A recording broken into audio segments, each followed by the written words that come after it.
Now, my mom would say better late than never, but I'm curious if our audience feels the same way. So, is it true that I am your emotional Italian support human?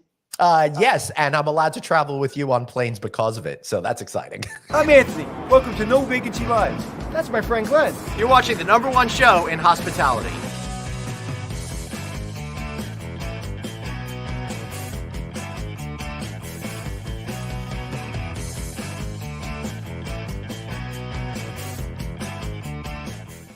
Hey, everybody, welcome to No Vacancy Live. That's Anthony Melchiori. I'm Glenn Hausman, and you are our incredible audience. Thank you so much for joining us today. Anthony, how are you? You're up in the New England area today, yeah? Yeah, I'm in a hotel, and you're not in a hotel. That's weird. I know. A little role reversal here for us.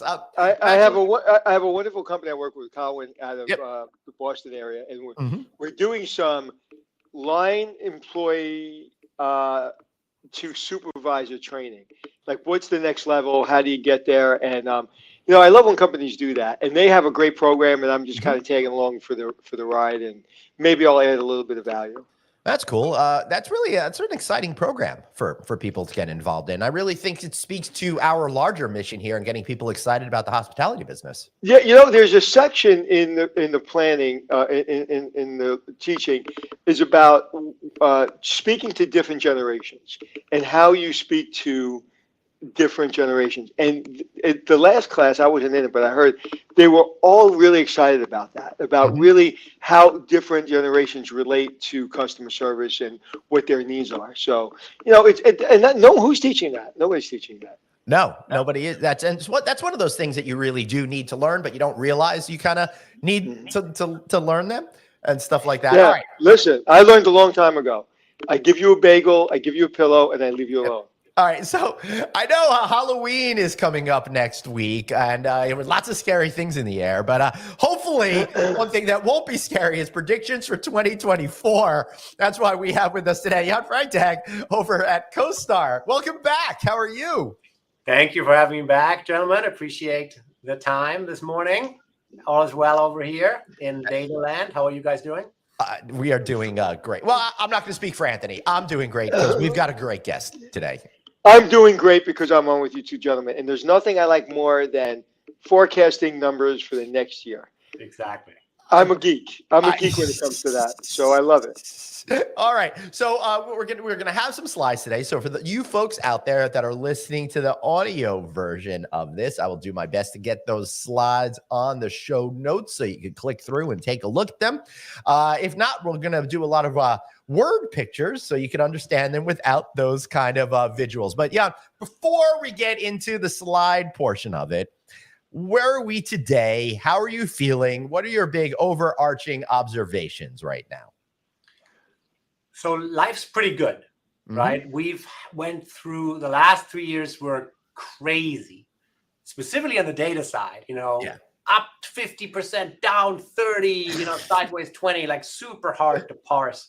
Right. And luckily, the percent changes are getting a little bit more normal. My friend, colleague, Azi Kalazi from STR talks about the normalization. What we mean by that when we talk about it is that the hotel types and the hotel locations that did really well in 2021, 2022, Miami, Tampa, whatever, Colorado, they're coming down to earth. And the markets and if you talk about Miami, they're slowly slipping underwater. So we'll see but yeah, and other property types, upper upscale types, or Washington D.C. or New York are back coming to normal. They're getting better. So normalization is sort of the headline of 2023, and we'll continue that in 2024. Yeah, and I completely agree with you, Jan. But of course, you're the expert in this. But from all that I've seen on the road and from living the last few years as we've gone through these incredible cycles, is customers' travel patterns were so different than they ever have been historically that for folks like you, it's been kind of impossible to come down to a specific number that's out there. But some of the bigger trends that we've been seeing, of course, in the summer of 2021 and 2022, and this year, people were really getting away over the summer. And in 21 and 22, a lot of people went to those areas that you were just saying. And I know you know all this, Jan, but for folks that are tuning in that don't know the business as well, but this past summer, people started going, and Anthony pointed this out, going over to Europe a lot more, really starting to travel, while we haven't seen that come back into the United Everybody States. was in Italy. If you checked your Instagram, you probably were in Italy, but No. everybody was in Italy, right? Everybody was in Greece. But I I did get some lasagna from Menino's the other night, so I almost feel my neighbors were either in Greece or Italy, 100%. And one of the things I'm curious about, what does the booking window look like? We went from years ago to 30-day, 2 weeks, a week, and now we're going. Is the booking window 37 seconds? I mean, it sounds super scary, but I'm talking to meeting planners, and they're saying, Jan, we used to see 6 months out, and then in the quarter, for the quarter was sort of short term. Now we're seeing stuff that's in the month, for the month, for a group, 50 or 100 peak. And I'm like, how do you even do that? How do you get people coordinated enough to get them into the same hotel room in the month, for the month? But that is happening. Wow. Yeah, and I think because there's a lot of work from home, so it's a lot easier to ask someone to get on the road in 3 weeks or 2 weeks than it would have been if they're working, Monday through Friday from the office. They're not seeing their family. Now they got to travel a couple of days. I think, and that's more normal. You're a little bit more sensitive. Now when people are working from home, I think people are less sensitive to asking them to do something like that. And we'll talk about that. I have a couple of slides for you, but one slide is about group demand specifically. And I think you're hitting on something super important, that we're not back in the office around the water cooler now makes us more interested in getting together with our team. Yeah, for sure. And we'll definitely get into that in just a couple of minutes. But I do want to apologize to all those hoteliers out there, because I'm part of the problem, Jan. Because last week, I needed someplace to stay on Tuesday night, didn't make that call until Monday evening, right? So I booked last minute. And how was the rate? I kept trying to figure out what I was going to do with the with the rate. I'm starting to gamble a little bit more, right? Because hoteliers have now put in 48-hour cancellation policies. I've got to be a little bit more strategic. You don't want to pull it too soon, but you don't want to go too late either, because then you might get locked into an adverse rate. But last Tuesday, what I did is I did not need to be somewhere specifically until later in the day in New England. So I looked at the whole region and then found a rate that was amenable to me for the situation that I had. Now, next weekend, I booked a room last night because it's kids' family weekend at college, and I felt like I got hit in the head with a 2x4, because it is that's a trip that I should have booked a lot earlier, because hoteliers are doing their job and they see it's a demand weekend, and now I'm going to be paying twice what I probably would have. And parents book a year out. So as soon as you leave, book next year. Yeah.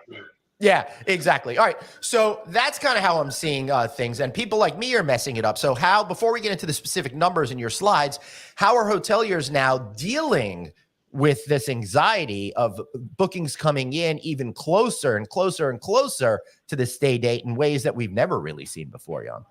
Yeah. So we have three sources of demand, right? There's leisure customers, corporate transient, and group, right? On the leisure side, I think we've always seen, sort of shorter booking windows. I think we continue to see that just because we're now sort of back to normal. Schools are back in session. We're more reliant on vacation schedules from the schools. We're more reliant on sort of longer weekend getaways. So I don't think that necessarily is changing very much. On the corporate transient side, I'm totally with you. You don't know what is going on, so you may not book until, well, hopefully not the night before, but 3 days out, 7 days out. And on the group side, if this short booking window continues to be a thing, I think what we might see is actually some upside on the room rate side, because the group travelers suddenly bumping into a hotel that's already full with corporate transient travelers, and maybe you don't get a group discount. So that could be upside potential. That's a fascinating way to look at it. And I hope you're right, except for times when I'm staying somewhere. There's nothing better than when you're a week out, you get a group, and now you've already, now you have that base, and typically, like you were saying, people are making reservations within a day, 2, 3, 4 days. So now you're able to really jack the rate up and really use that base. Whereas before, you probably kept the rate lower because that group wasn't there, and then all of a sudden, last minute, you get the group, jack the rate because you know the transient will be there, and it's all revenue management and paying attention. I can't use the word jacking up the rate legally, so let's use the word yield management. Okay, sorry about that, and I should know better. You should. All right. So let's take a look at the state of the U.S. hotel market as of today that we're talking about. All right. So the first thing that we're looking at here, Jan, is what? So this is the most complicated chart we have in our arsenal. And I figured you have a sophisticated audience, so we'll start with that. If you're not seeing the slides right now, I'm really sorry. It's a bunch of bar charts. And we're doing two things on the same chart. We're saying how we compare to 2019, and then how does inflation impact our how the revenues fall to the bottom line. Right. So how do we connect to 2019 is we're setting 2019 demand, room rate, and RevPAR levels at 100. Understood. And we're saying, are we above or below that? And you're seeing that on the demand side this year, we're actually not going to hit 2019 room demand. We're not selling as many rooms as we did then. But it's 98.7. That looks pretty close to normal. Exactly right. We're almost there. And next year, we're actually going to sell more rooms than ever. On the rate side, we're using something called nominal versus real. This is an econ term, but what it basically means is what are you and I paying versus what does it look like if we take out inflation? Because CPI inflation has been so strong. So room rate growth right now compared to 2019 is 17.6% higher. Room rates have grown 17.6% more than they were in 2019. But if you take into consideration inflation, they're actually slightly down. The index is only 99, which means we're actually 1% below where we were in 2019. So all this room rate increases that the customers are talking about and customers go, wow, things are getting more expensive. Yes, that's true on the top line, but is it falling to the bottom line? And the answer is, well, everything is getting more expensive. Labor, energy, insurance, we can talk about all those things. So the owners are not taking a whole lot more to the bank than they did in 2019. That is, this, Jan, is shocking to me because what you're really saying right now, and it looks like it's going to become even more pronounced next year, is that there's a near 19% difference in costs to operate a hotel from 2019 to today that are not reflected in the real dollars that hoteliers are getting. And Anthony can probably speak to that more than I can because you're on the ground talking to operators, but everything is getting more expensive, right? Everything's expensive. I mean, if you look at it, just your household, right? If you look at your household, I guarantee you your household bills are anywhere from 10 to 20% more than they were a year or two ago. I know between my insurances and things like that, I'm seeing it. Like even if you go to lease a car today, right? The payments are so crazy compared to what they were a couple of years ago. Yeah. So it's across the board. So this doesn't surprise me, and what we've been able to do, and not across the board because people are bringing less money to the bottom line in the hotel than there ever has been. So there's a lot more efficiency, and people, I think, general managers, revenue managers, food and beverage directors are a lot more savvy in being able to control their costs. But it's tough, man. It's a tough business. The hotel business is starting to feel like the restaurant business. And some of the things are out of your control. We're talking about insurance. It's amazing how much owners have to pay more insurance. If you're in Florida, if you're in California, there are some areas where the insurance companies are saying, we're out. We're not actually going to insure a hotel anymore at a certain beach location or so because it's just too risky. Yeah, this is becoming a wider problem in places like Florida as well. These companies are pulling out with homeowners insurance, all types of insurance, which is leaving a smaller pool of providers and also helping drive up the cost because of that. Yeah, Dr. Producer Suzanne is saying, "See, I told you my insurance was crazy in Florida behind the scenes." Would really make me take pause about moving down there, or practically for this conversation, investing in a brand new property in Florida. Are you seeing, Jan, some hesitance and reticence to put money into the Florida hospitality market from a new build or a buying perspective? The short answer is no. Interesting. And the longer answer is because developers have a very short-term horizon, right? Yeah. If Florida falls into the ocean, 10 years from now, why not develop a hotel today and sell it tomorrow? Right. And we have a lot of influx of money to high-end properties. The Four Seasons properties were just there was just a couple of Four Seasons properties that just got new debt on it, CMBS debt, which is sort of rare, but it just happened, meaning some banks are willing to take that risk. Wow. That's pretty fascinating. All right, so looking back to this chart that we were talking about, RevPAR. How are you seeing RevPAR right now? Yeah, so RevPAR is just a combination of room rate and occupancy, and we're proposing in 2024 that RevPAR is up, call that whatever, 17% or so compared to 2019. But because inflation takes such a bite out of the room rate, that it's actually not at 2019 levels. It'll take us to 2025 until we reach 2019 inflation-adjusted RevPAR. Wow. I'm curious as to how do you figure this stuff out? How do you know and are able to say that with confidence? Oh, we just say it with confidence and then you believe it. Well, and my philosophy on is just make crazy predictions and then nobody's going to check back on you in a year or two. They'll forget you even said them. So you look like a genius up front. We keep updating our predictions. So eventually we're going to be right. Right. What we're doing is we're just taking the CPI, the Bureau of Labor Statistics makes CPI data available, and there are handy dandy CPI calculators. You can just type in your start year and your end year, and it tells you exactly what the numbers are. And it's accurate. I mean, that's kind of what I'm seeing. That's what everybody's saying. So it seems to be accurate. So if you just take out inflation, and the chart's not up anymore, but when you just take out inflation, I can bring it back up, and then we've got more. What are you looking for a RevPAR index increase next year? So on the next slide, if you want to go to that, you got it. The total US. So this is just a table for those of you don't have the slide, and I'm just showing you occupancy, ADR, and RevPAR projection by chain scale, and then on the far right hand side says total US. So our forecast for next year is that the occupancy will grow by 1%, that room rates will grow by 3%, and that you sort of put that all into the mix, and you get RevPAR growth of 4.1% for next year. But what I'm hearing from friends of mine that go to the Four Seasons and the 5-star hotels, and and they're used to paying whatever $1,800 a night for a room when they go away, and now they're paying more than that. They're paying $2,000-$3,000, and a lot of them are starting to switch brands. A lot of them are starting to move to a 4-star hotel because they feel. And I would say that's across the board. Everybody I know that travels in those circles that are buying those rooms are now looking for other options. But according to this and what I'm hearing in the field, there's no indication that my little sample size isn't really going through the market.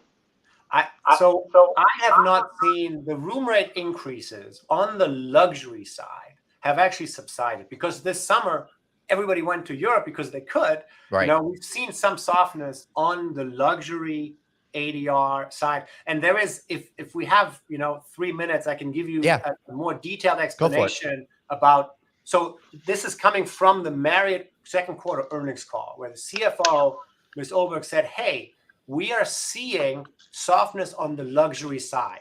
Are we discounting?" She's not saying it like this. I'm paraphrasing. Right.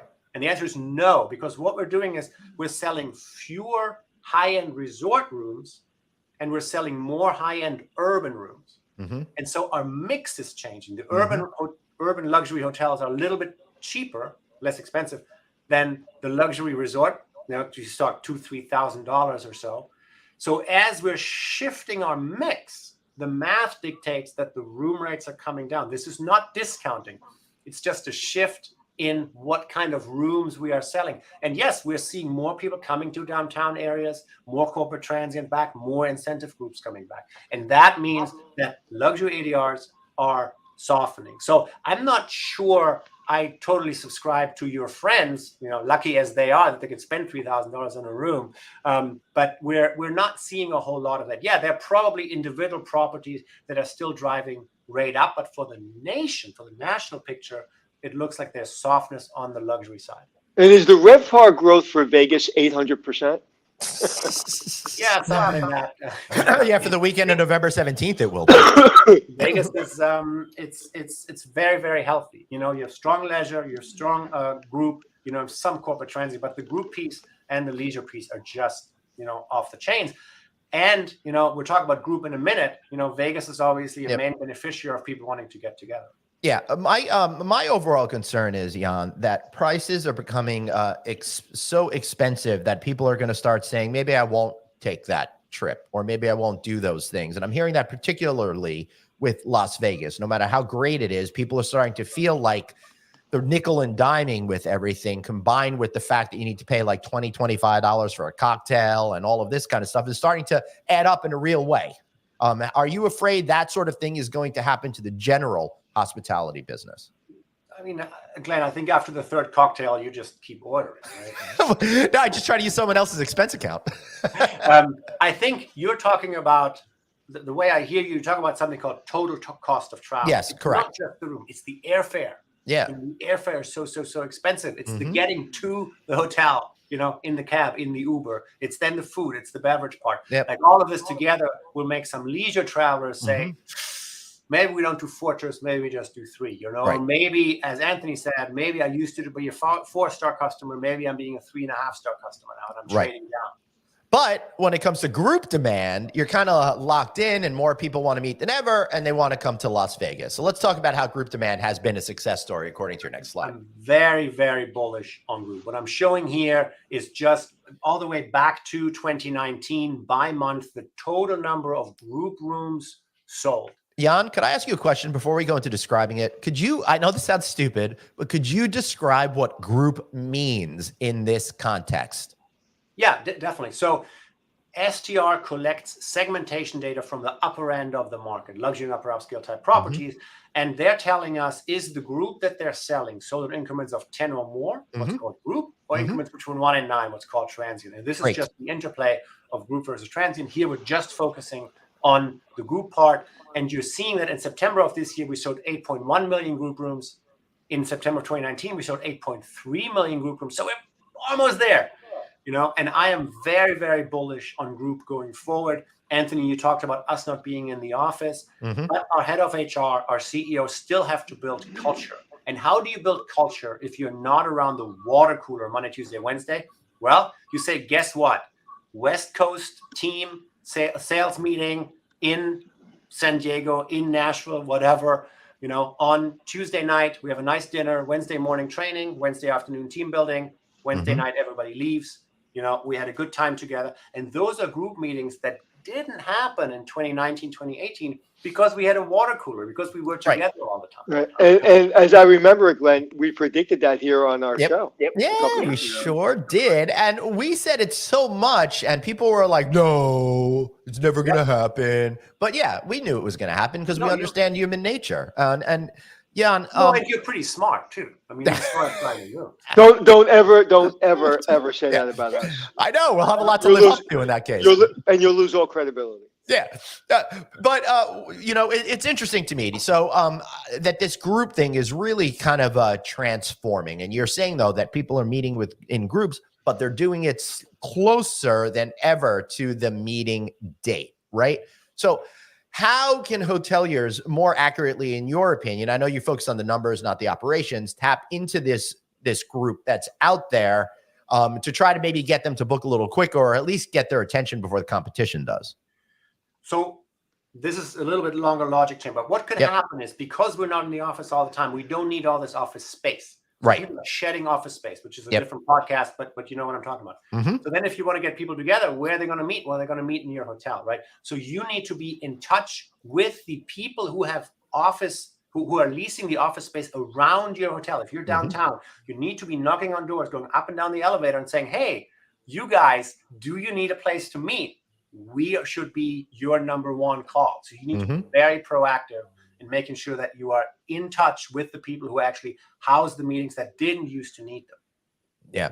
Anthony, I'm curious, how are you seeing group business as it pertains to some of the hotel groups you work with around the country, and how are they appealing to people? Exactly the same thing. Last minute, it's smaller groups.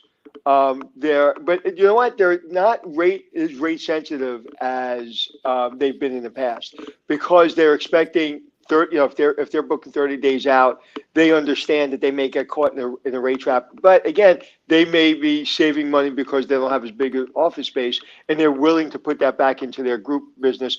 And I'm also seeing a lot of entertainment. I'm seeing a lot of groups wanting that. Yep. Okay, where can we go and where can we have an event? Where can we have a group dinner? But even more than just a group dinner, maybe a show, to try to build that culture and to really build that teamwork. Because again, you have to understand a lot of those people in those businesses are new. Those are people that transplanted from maybe other companies, other businesses, other fields. So it's critical the next year or two to really to build that. You can only do so much on Zoom. Yeah, absolutely. And they're being, as you said, Anthony, they're being home, and you're like, come on, as a company, let's spend a little bit more on the F&B and build that team cohesion. Absolutely. all right. Listen, I feel the same way. If I'm home for 3 weeks, it's like I need a nice little trip for a couple of days and just to kind of feel like I'm back engaged. Yeah, for sure. All right, so yeah, let me ask you a question based on this. We've seen, the incredible increase of group demand. How much of this? I feel like at this point we've worked through all of that pent up demand. All those weddings that were postponed were done. All those meetings that were postponed are done. So I'm starting to feel like some of these numbers are more exciting because you're not double dipping. Right? You're not taking stuff from another year and putting it into a different year. This is all purely stuff that wants to happen now. And my observation would be, with my untrained eye, is the numbers are probably a little bit better and more meaningful than they show on that piece of paper. Yeah, I think you're absolutely right in that the social piece is sort of done. Mm-hmm. That was pent up and that has sort of run its course. But I think what we're seeing is that association events, citywide, right, are very, very strong because it's so much more effective, efficient. I call it cost per contact, right? Mm-hmm. I want to meet with both of you. Am I going to make 2 trips, or am I just going to wait for you to come to New York? I come to New York, and then I just meet you at 9 and you at 11, whatever, right. And that's just one trip. I stay maybe 2 nights rather than schlepping, through airports or whatever for 2 half-hour meetings. So I think association events that bring people together, bring clients together, bring partners together, those are going to continue to be very strong. And I don't think we've seen the last of it. Yeah, and I think you're very right. People are much more sensitive to other people's travel. So it's okay to ask people to come for a group meeting, go to California, go to Vegas, but let's be very efficient with our time. Because people are very sensitive now. They'll do it, but don't waste my time, right? They can waste 12 hours on TikTok, but you cannot waste their time in the meeting. Yeah, and Jan, I anecdotally, I'm seeing many more meetings get shorter. There are a lot more of the same day kind of meeting thing. You come in the night before, maybe do the cocktail party, you do that one thing, and then you could be out that next night. Yeah. And that's kind of the model our friends over at the California Lodging Investment Conference are following. I had to give a good plug to Craig Sullivan and the team over there. But yeah, the hospitality industry, it's not just about people staying in hotels. Of course, it's about buying, building, selling, all of that kind of stuff. And interest rates have been going up to levels that we as an industry haven't seen since before the Great Recession. That's made a lot of people uncomfortable. That's made a lot of people rethink certain projects, even if they were paying those interest rates 15, 20 years ago, right? So how are you seeing hotel development right now, and what is its effect overall on the hospitality business here domestically? So there are 2 ways to look at this chart. What I'm showing you is just a table. Yep. I'm saying, by construction phase, by pipeline phase, we have in construction, final planning, and then other phases. And there's a change by the number of rooms, right? So we're saying there are 147,000 rooms in construction. That number is down from 6 months ago. Mm-hmm. The final planning number is 243,000. It's up 40%. That's it's ballooning. Wow. What does that mean? Yeah. Is that the projects that are in construction that are opening are moving out of the pipeline, but that projects that are in final planning are not breaking ground. You have everything done. You have the architecture plans, you have a piece of dirt, and then you go to the bank and you say, all right, I'm ready, give me the loan. And they're like, well, now it costs you X. And you're like, whoa, I didn't plan for that. Now I have to go back and get more equity or what have you. So the final planning number is ballooning. So there are 2 ways to interpret this. One is to say, if you are a developer, you're like, uh-oh, life is really hard. Right. But if you're an industry analyst looking at the industry overall, you're saying, awesome, new supply is not going to be an issue here, today, tomorrow, or next year. Right. And this is one of the things, Jan, that I find it very interesting is that the hospitality industry has almost diametrically opposed goals depending on where you're sitting. If I'm an operator in XYZ town, I'm going to be pretty happy that somebody's caught up in final planning and not going to be able to build that property across the street. But if I am that individual who wants to build that property across the street, my money's going to be all tied up and I need to get it deployed somehow, but it's becoming too costly. Absolutely. And that tension is going to be with us for a while. But what that means is, so the long run 30-year average of supply growth in the US is 2%. Last month, it was 0.5. So very, very limited new supply. Yes, but let's play a little mental gymnastics there, Jan, for a second. That 0.5%, the number of buildings that were constructed is probably equal to the number of buildings constructed 15, 20 years ago, right? But the pool of properties has become so much greater that the percentage of new build shrinks, even if the raw numbers winds up staying the same. It still means fewer new hotels overall coming into it, but it doesn't necessarily change the on the ground dynamics for individual owners and operators. Glenn, did you? Go ahead. I think you're pretty smart. Thank you. Go ahead, Anthony. No, I was just going to say, Glenn, did that hurt your head when you did that? Oh, geez, seriously. That was good. I was like, wow, I'm following him. Wow. Hold on. Usually I can go to sleep and still follow you. That was very good. No, but one of the questions I have is, in final planning, we all know that in planning or final planning, that number sometimes cut by X percent, right? So what is that number typically fall off? What's the percentage of fall off? And that doesn't get to construction. And what's your anticipation of the percentage of fall off in the next year or two of these final planning and planning stages because of interest rates and the economy? So there are two ways I think about it. One is there's something called an attrition rate, right? Not everything that's in final planning will go to construction, will actually open. Totally fair. And that number is in the 15 to 18% range or so.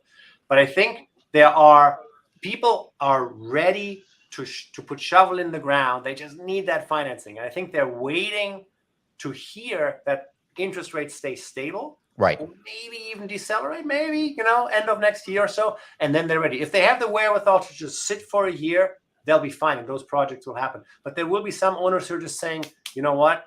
That's it. Multifamily, here I come, and they're taking it out of the hotel. But yeah, to be fair to other developers, I think there are probably some that need to start that construction now. Otherwise, their cash is going to be tied up, right? Yeah, so they're willing to take a 0.25% hit or whatever it might be in order to just get things going.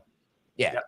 So the point is, everybody out there, that, while we're talking about these numbers on the national level, each decision is independent of all of the others. So what might be good for the entire country is not necessarily reflective of what you're experiencing in your market, on your street corner, and all of that kind of thing. Yeah, you're in a much better position if you're long in the tooth. If you have these bank relationships, you have community relationships, you have construction relationships.